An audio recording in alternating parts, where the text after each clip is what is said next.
효도라고 최고의 효도는 예수 잘 믿고 행복한 가정을 이루는 것입니다. 서로 인사하십시다. 최고의 효도는 예수 잘 믿고 행복한 가정을 이루는 것입니다.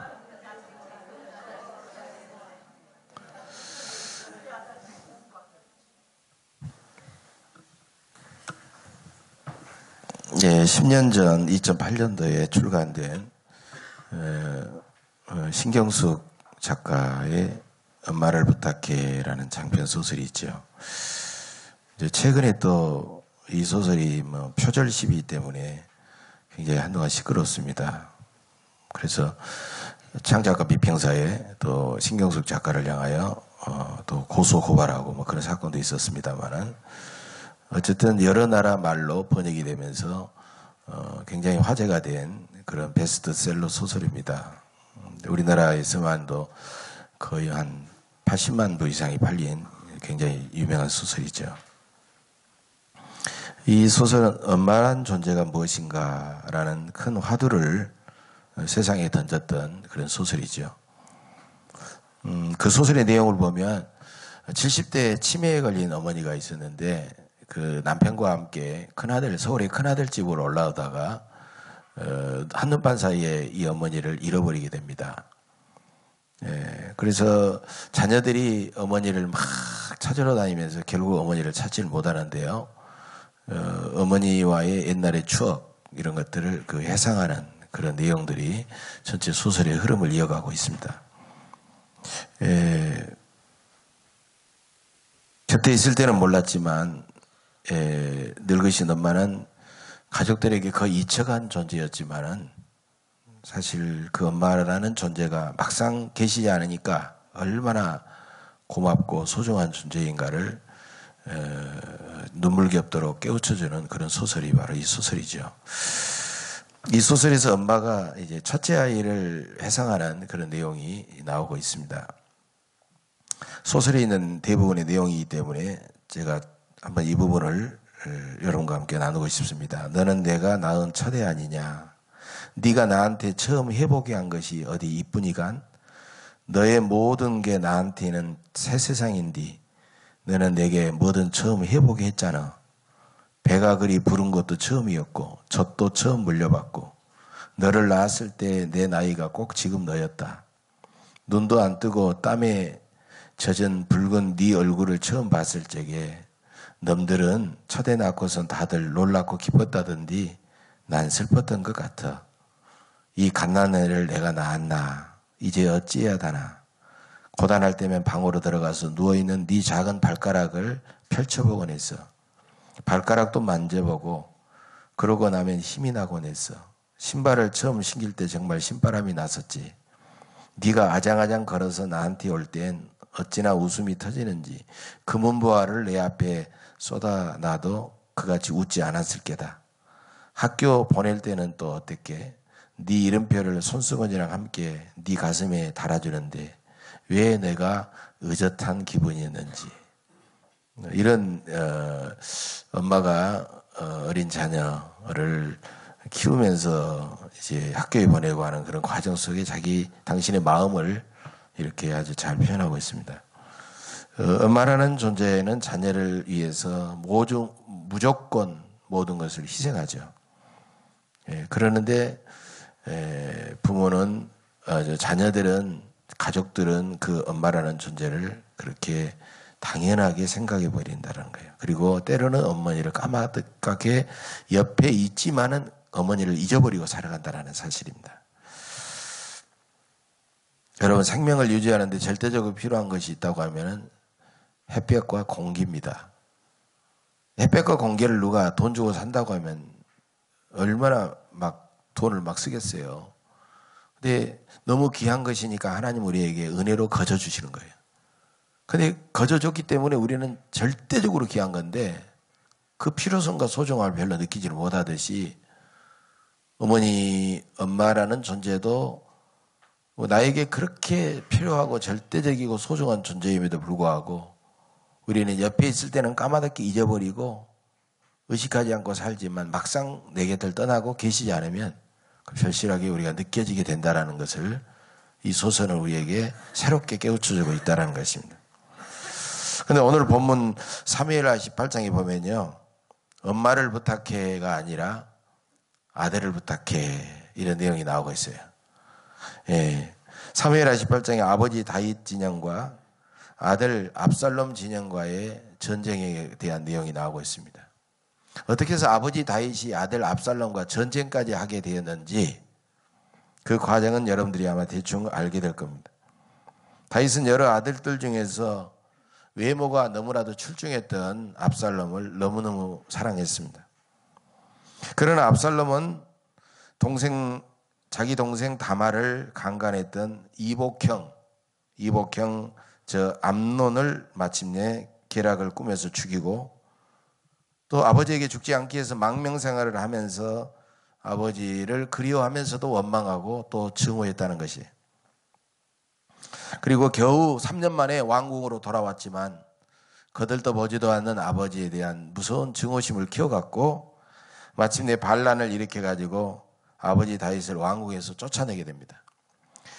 그리고 간사한 신하들의 말을 듣고 아들로서는 절대로 해서는 안 될 엄청난 필연적인 죄를 범하는데, 아버지의 후궁들과 백주대낮에 동침하는 그런 엄청난 죄를 범하게 되었던 것입니다. 이제 아들은 그런 아들과 차마 전쟁을 할 수 없기 때문에 이제 몰려오는 압살롬의 군대를 피해가지고 급히 왕궁을 빠져나가게 됩니다. 다윗은 사랑하는 아들의 배신에 너무나도 당황했고 슬펐고 참으로도 절망했을 겁니다. 그 사무엘하 15장 30절을 보면 이런 내용이 나오죠. 다윗은 머리를 가리고 맨발로 울면서 예루살렘을 떠나갔다라고 그렇게 기록하고 있습니다. 그런데 다윗은 아들과의 이제 마지막 일전을 앞두고 후방에서 차마 그 전쟁에는 참전하지 못하고 군대 장관과 부하들을 보내놓고 부하들을 이제 불러다가 이렇게 말하죠. 나를 위하여 젊은 압살롬을 너그러이 대우하라. 여러분, 젊은 압살롬이라는 말이 여기서 좀 기억할 필요가 있는데요. 그 말은 뭐예요? 아버지가 보기에는 제 아이는 너무나도 젊다, 즉 어리다, 철이 없다, 그런 뜻이에요. 다윗은요, 부하들에게 반역한 폐륜적인 압살롬, 아직도 철이 없어서, 아직도 뭐가 몰라서 저렇게 했으니 절대로 그를 너그럽게 대하지 죽이지 말라라고 그렇게 말하고 있는 것입니다. 즉 엄마를 부탁해가 아니라 내 아들을 부탁해, 이렇게 부탁하고 있다는 사실이에요. 이제 양쪽 진영에서 이제 치열하게 서로 전쟁을 벌이게 됩니다. 그런데 노새를 타고 전쟁하던 이 압살롬은 상수리나무 밑을 지나가게 되는데 그의 머리털이 워낙 이렇게 칠렁거리면서 큰 머리털이었어요. 그 머리털은 그의 아름다움과 어떤 왕자로서의 권위를 드러내고 있었던 거죠. 그런데 그 머리카락이 상수리나무에 걸려가지고 나귀는 노새는 빠져나가고 그는 상수리나무 밑에 대롱대롱 매달려 있었던 겁니다. 그것을 보고 다른 사람들은 이 다윗의 이 말을 기억이 나가지고 차마 이 압살롬을 죽이지를 못하는 거예요. 그랬더니 다윗의 충신으로 또 권력력이 강했던 간교한 요압은 가서 창으로 압살롬을 찔러서 죽이고 말았습니다. 이제 저 후방 성 안에서 전쟁의 소식을 기다리고 있던 다윗에게 전쟁에서 이겼다는 승전의 소식이 전해지게 됩니다. 그러나 다윗은 승전 소식을 전하러 온 전령에게 전쟁에서 이겼느냐 졌느냐 승전에 대한 관심은 별로 없고 이렇게 묻습니다. 젊은 압살롬은 잘 있느냐? 이렇게 묻습니다. 그러자 다윗의 속마음을 알지 못한 이 전령은, 구스 사람 이 전령은 왕을 대적하는 자들은 그 청년과 같이 되기를 원하나이다, 이렇게 왕에게 승전의 소식을 전합니다. 바로 그것은 압살롬이 죽었다라는 것을 간접적으로 알려주는 그런 소식이었던 것입니다. 백성들은 폐륜 아들 압살롬의 죽음을 보고 얼마나 시원하고 통쾌했겠습니까? 압살롬은 그 이름처럼 압살당해 죽을 놈, 마땅할 놈, 정말 잘 죽었다, 시원하게 죽었다. 모든 백성들이 만세를 부르면서 이제 압살롬의 죽음을 통쾌하게 생각하고 있었지만은 단 한 사람 아버지 다윗은 너무너무 그 마음이 아파가지고 통곡하고 있다는 것입니다. 그것이 바로 오늘 본문 33절이 우리에게 증언하고 있죠. 왕의 마음이 심히 아파 문 위층으로 올라가서 우니라. 그가 올라갈 때 말하기를 내 아들 압살롬아, 내 아들 압살롬아, 차라리 내가 너를 대신하여 죽었다면 압살롬 내 아들아 하니라. 여러분, 어떤 아들입니까? 아버지를 죽이려고 왕궁에서 쫓아내고 아버지의 후궁들과 대낮에 동침했던 이 기가 막힌 필연적인 아들, 율법에 의하면 100번 죽어 마땅한 이 아들이 지금 이렇게 죽었는데 도무지 다윗의 이 통곡은 이해가 되지 않는다는 거죠. 다윗은 왜 이렇게 통곡을 했을까요? 그것은 바로 크게 두 가지 때문입니다. 먼저 압살롬은 반역자이기 전에 사랑하는 내 아들이기 때문이라는 거죠. 여러분, 아무리 세상 사람들이 보기에는 못된 아들이라도, 못된 놈이라도 그는 여전히 내 아들이다. 바로 이것이 우리 부모님의 마음이라는 겁니다. 남들에게는 너무나도 예민해도 내 아들의 얼굴을 보고 내 아들을 대하면 뭔가 좀 둔감해지는 것이 부모의 마음이라는 거예요. 자녀에게는 겉으로는 부모의 체면도 있고 여러 가지 문제 때문에 좀 냉엄하고 차갑게 대할지라도 막상 돌아서면 그 자녀를 생각하면서 눈물을 흘리는 게 부모의 마음이라는 거죠. 자녀들은 과연 이런 부모의 마음을 얼마나 많이 알까, 얼마나 많이 느끼고 있을까라는 거죠. 또 다른 이유가 있습니다. 다윗은 자책감 때문에 통곡했습니다. 그런 패륜 아들을 만들었다는 장본인이 바로 자기 자신이었기 때문이죠. 그는 밧세바를 범하고 그 범죄가 들통날까 봐 그의 남편 우리아를 합법을 가장해서 불법으로 그를 죽였습니다. 그래서 그 자기의 범죄 때문에 그 아들이 범죄의 대가로 그렇게 처절하게 망가졌다는 것이에요. 다윗은 어찌 보면 그런 범죄함 때문에 그 아들에게 무관심할 수밖에 없었어요. 염치가 없어서. 이래라 저래라 말할 수가 없었어요. 왜? 그 아들도 내 범죄를 알고 있기 때문에. 차마 내가 강하게 꾸짖지를 못했던 거예요. 그래서 내가 차마 말하지 못하고 무관심했는데 이런 나의 자격지심 때문에, 무책임과 무관심 때문에 저 아들이 저렇게 망가졌다고 생각하는 자책감 때문에, 다른 사람이 죽인 것이 아니라 바로 내가 죽였다는 것 때문에 그는 통곡하고 있다는 사실입니다. 그런 마음을 가진 부모가 어찌 다윗뿐이겠습니까? 정상적인 부모라면 누구든지 자식에게 그런 마음을 품게 된다는 것입니다. 때로는 그가 넘어지고 실패하고 어려움을 당하면 내가 그렇게 그 자식을 그렇게 만들었다가는 그런 자책감이 많은 사람이 들게 된다는 것이죠. 우리는 그런 부모님에게 무조건 용납받고 위로받고 격려받고 칭찬받고 사랑받으며 우리는 여기까지 왔습니다. 자기 자녀라면 자기 자녀에 대한 부모의 마음은 이렇게도 참으로 세밀하고 넓고 크고 아름답고 참으로 놀라운 것입니다.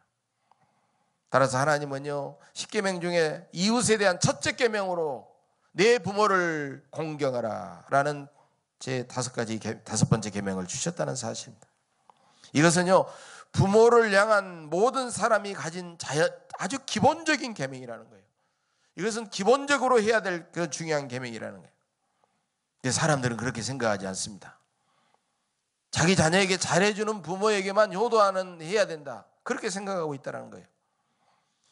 그러나 5계명은 자기 자녀에게 잘해주는 부모만 공경하라, 그런 부모만 자격 있고 그런 부모만 효도를 받을 수 있는 자격이 있다, 자녀가 판단해서 그렇게 하라는 것은 아니라는 거예요. 자녀를 잘 키우고 유산까지 물려주는 부모만 공경하라고 하는 것이 아니라는 거예요. 잔소리하지 않고 집 잘 지켜주고 때로는 내가 낳은 자녀들, 손자 손녀들까지 잘 봐주는 그런 부모만 내가 공경하라라는 뜻이 아니라는 거예요. 자녀들이 부모를 공경할 때 자기 형편을 따지고 부모가 나에게 어떻게 해줬는가를 생각하고 감정을 따지고 처지를 생각하고 그렇게 많이 고려하면서 부모 효도와 공경을 생각하지만, 부모 공경은 자녀라면 부모가 어찌하든지 간에 마땅히 해야 될 그런 도리라는 겁니다. 그렇기 때문에 5계명은 그만큼 이기적이고 아직도 제약에 잠겨있는 사람들에게는 참으로 지키기 힘들고 어려운 계명이라는 거예요. 그렇기 때문에 그 계명은 그것은 지킬수록 귀한 것이고, 하나님은 부모를 잘 공경하는 자에게 잘 되고 땅에서 장수하는 특별한 복을 약속하고 계신다는 겁니다.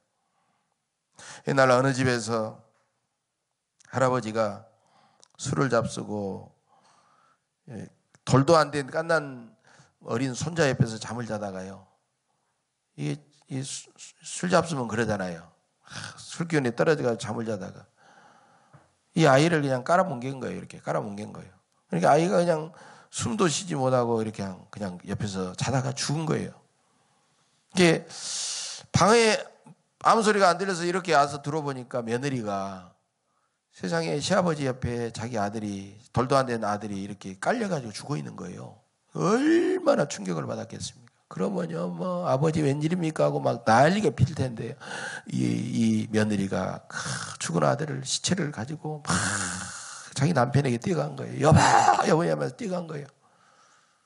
그러니까 그러면서 아버님이 이 아이를 깔아뭉갰다고 그러면서 이야기를 하니까 그러니까요, 자기 남편이 그 자기 죽은 돌도 안 된 아들의 막 뺨을 때리는 거예요. 이 녀석이 아직도 이 어린 녀석이 할아버지의 마음을 그렇게 불편하게 하고 아프게 하고 그런다고 막, 너는 이 못된 놈이라고 그러면서 막 뺨을 막 때렸다는 거예요. 이게 뺨을 때리니까 그게 나중에 그 인공호흡이 됐는지 뭐가 됐는지요, 이 아들이요 나중에 그러더니 얼굴에 화색이 돌아오고 숨이 다시 쉬어지면서 살아났다는 거예요.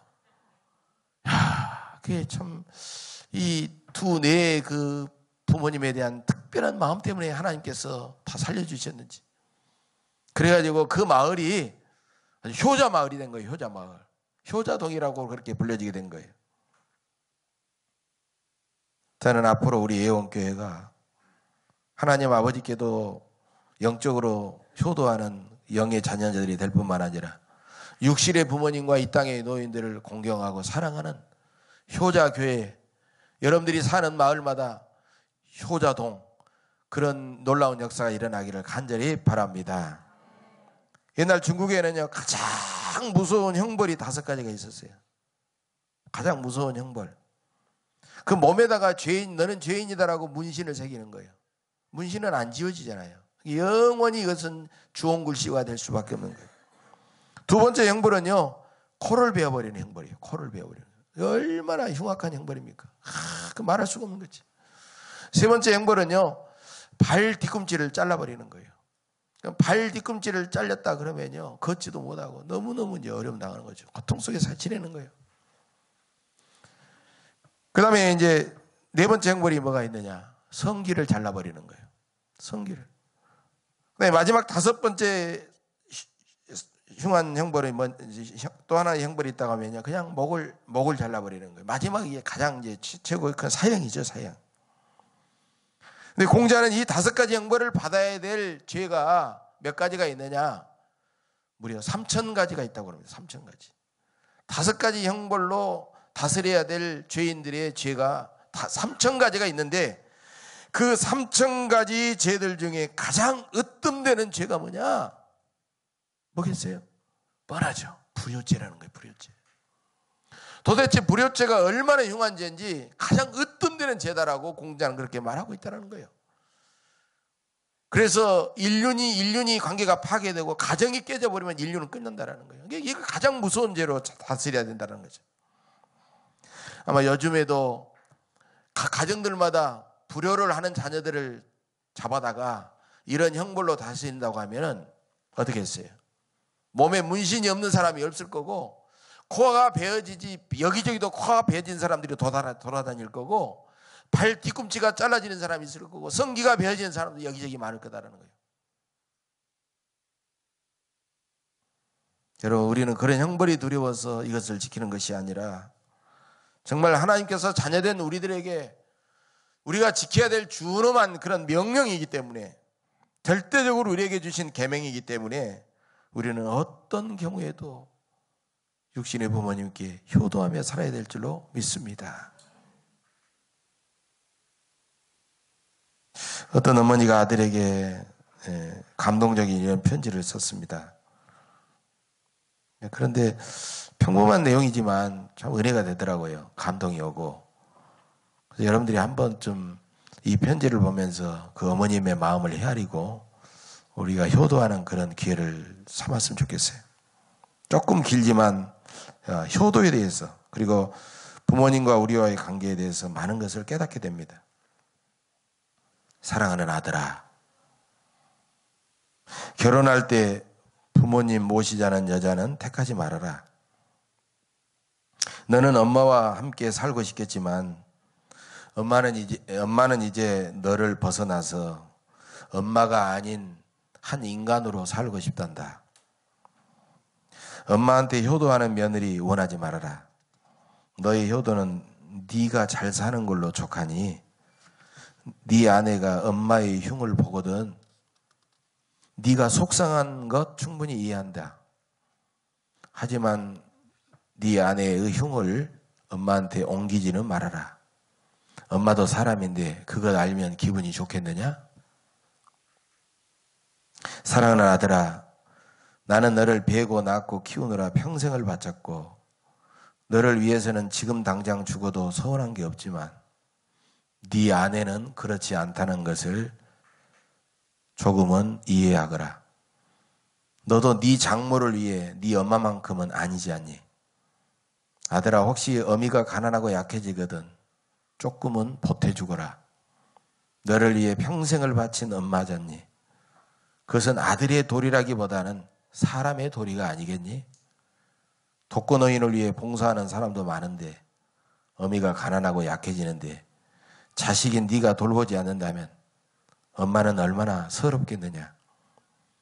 너를 위해 희생했다고 생각하지 않지만 내가 내 자식을 잘못 키웠다는 자책감은 들지 않겠니?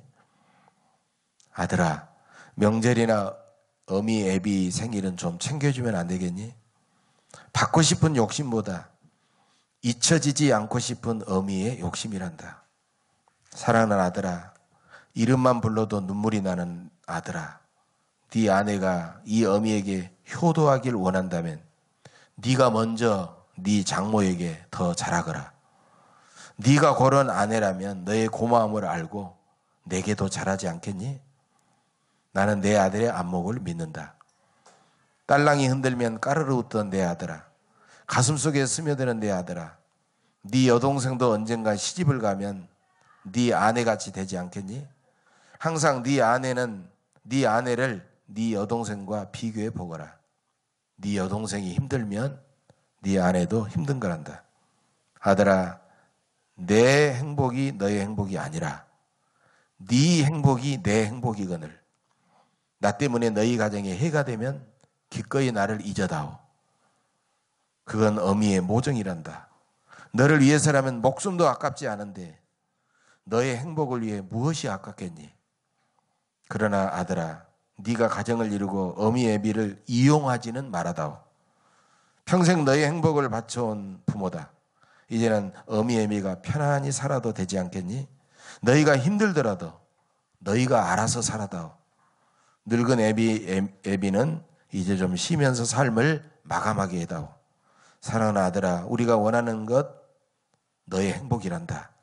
너희도 늙은 어미 애비의 행복을 침범하지 말아다오. 손주를 길러달라는 말은 하지 말아다오. 너보다 더 귀하고 예쁘고 매일 보고 싶은 손주이지만 늙어가는 내 인생도 중요하기 때문이란다. 강요하거나 은근히 말하지 말아라. 나를 나쁜 어미로 몰지 말아라. 내가 너를 온전히 기르면서 생명도 아끼지 않았듯이 너도 네 자식 온전히 기르면서 행복을 느끼거라. 아들아, 내 목숨보다 사랑하는 아들아. 사랑하는 아들에게 이 편지를 쓰는 어머니는요, 어떻게 보면 평생 용기를 내어서 자기의 속마음을 글로 표현한 것 같습니다. 엄청난 용기를 냈을 거예요. 어쩌면 이 세상에서 당신의 속마음을 감추고 사는 그런 사람들이 부모님이고 또 하얀 거짓말을 제일 많이 하는 괜찮다. 괜찮은 게 뭐가 괜찮아요? 다양한 거짓말을 제일 잘하신 분은 바로 부모님이라는 거예요. 그것은 뭐겠습니까? 당신들의 행복이 아니라, 당신들의 기쁨이 아니라 자녀들의 행복, 자녀들의 기쁨을 위해서 끝까지 그렇게 하는 거죠. 자나깨나 오직 자녀만 생각하고 후손들만 생각하고 사랑하기 때문입니다. 사랑하는 교회 여러분, 오늘은 어버이 주일입니다. 아버지를 죽이려는 천하의 못된 아들을 치러 나가는 부하들에게 젊은 압살롬을 너그럽게 대접해라. 그 아들을 좀 살려달라고 부탁하는 아버지 다윗. 결국 그 아들의 전사 소식을 듣고 통곡하는 아버지 다윗을 보면서 오늘 하루만이라도 부모님의 그런 애잔한 마음을 한번 여러분 느껴보시기를 바랍니다. 진정한 효도가 무엇일까요? 효도하는데 효도가 무엇일까요? 그것은 무조건 자녀들을 절대적으로 바라보고 사랑하시는 그 부모님의 속 깊은 마음과 그분들의 그 고통을 내가 함께 예민하게 함께 느껴보는 것입니다. 그게 효도입니다. 효도는 이삭이 아버지 아브라함에게 절대적으로 순종했듯이 부모님께 온전히 하고 힘들지만 순종하는 것입니다. 효도는 요셉이 아버지 야곱을 끝까지 모셔다가 봉양했듯이 부모님을 마지막 순간까지 정성껏 봉양하는 것입니다. 효도는 저 이방 여인 룻이 어찌 보면 자기와 전혀 관계없는 시어머니 나오미를 마지막 순간까지 그가 쫓아가서 공경했듯이 모든 것을 다 바쳐 부모님을 진심으로 공경하는 것입니다. 여러분, 자기가 받은 사랑, 자기에게서 나온다라는 말 있잖아요. 그것은 바로 자기가 남을 사랑함으로써 사랑을 받고 남을 아름답게 기르면서 자기 부모 자녀에게 효도를 받고 다 효도도 사랑도 존경도 자기로부터 나온다는 말을 하지만 그렇지만 자녀들은 그렇지 않는 부모들, 내가 판단하고 내가 생각할 때 그렇지 않는 그런 부모님들에게도 마음과 정성을 다해서 효도해야 된다는 거예요. 왜? 우리는 하나님 아버지로부터 절대적인 사랑을 받았기 때문이라는 겁니다. 우리가 내 자녀에게 하는 것 절반만큼, 우리가 내 자녀에게 하는 것 절반, 아니 4분의 1, 아니 어떤 경우에는 10분의 1만 우리 부모에게 한다고 하면 효자 효도 소리 들을 사람이 많을 것입니다. 효도는 너무나도 준엄한 명령이요 귀중한 계명이기 때문에 하나님께서는 다른 계명과는 달리 특별한 축복을 약속하셨어요. 효도를 함으로써 우리는 반드시 땅에서 잘 되고 장수하게 되는 복을 누릴 줄로 믿습니다. 역사상 가정과 교회를 변화시키고 세상을 움직이는 위대한 사람들보다 다 위대한 효자로서의 사명을 감당했던 것입니다. 하늘 아버지의 계명에 절대적으로 순종하시고 육신의 부모님께서도 이 땅에서도 아름답게 효도하셔서 세상에서 잘되고 장수하는 복을 누리시기를 간절히 바랍니다. 또한 우리 부모님과 이 땅의 노년 세대가 우리를 통하여 더욱 위로받고 강건하고 행복하시고 다 예수님을 영접하셔서 영원한 천국의 생명을 누리시기를 주의 이름으로 간절히 축복합니다. 기도하겠습니다.